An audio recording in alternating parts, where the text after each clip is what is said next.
Now, you've been at the New Yorker, we've said, for 36 years. Right. You went to school, got out, did a year elsewhere, and then came to the New Yorker. Right. And so you've spent most of your career there. Right. You've been there for the sort of the history of modern history of the New Yorker is also parallel to your history. What's the biggest change for you from 74, 75, 76, those early days to now? It just can't simply be technology. Tell us something more interesting than just technology. Something more interesting than technology.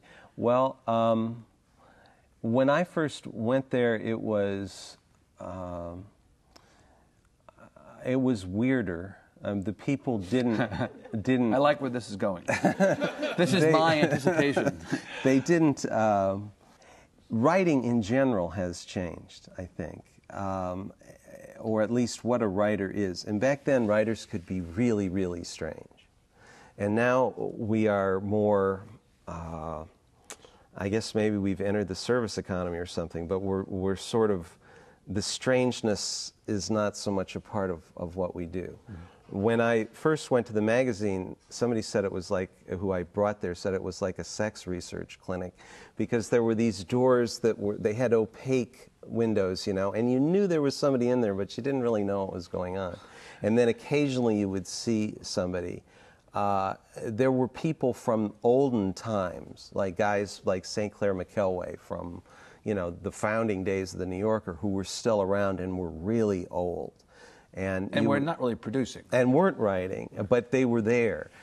You know, there were writers who had kind of tapered off into later life nuttiness that you would see around. So there were sort of ghosts from the olden times. And the ghosts have been, or the demons, however you look at it, have now been exorcised, right? They're sort pretty of not much. there. I mean, and I think there was a deliberate policy of, you know, we're going to not have a whole bunch of people sitting around not doing anything. I don't see anything wrong with having people sitting around not doing anything.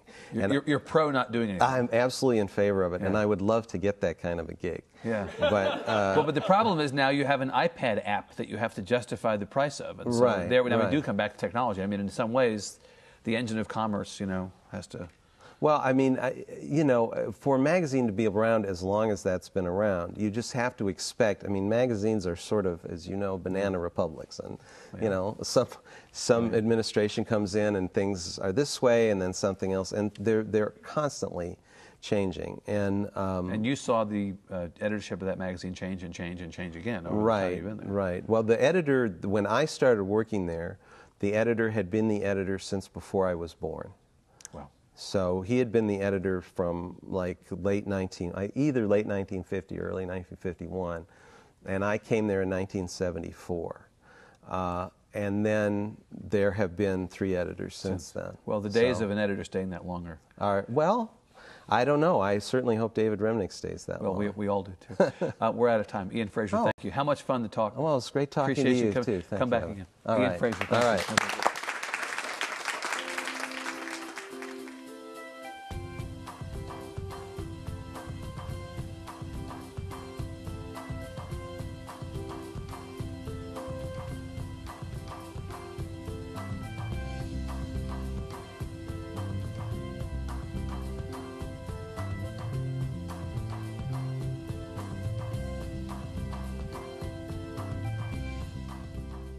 Funding for Overheard with Evan Smith is provided in part by Hilco Partners, Texas Government Affairs Consultancy, and its global healthcare consulting business unit, Hilco Health, and by the Matson McHale Foundation in support of public television, and also by MFI Foundation, improving the quality of life within our community, and also by the Alice Kleberg Reynolds Foundation.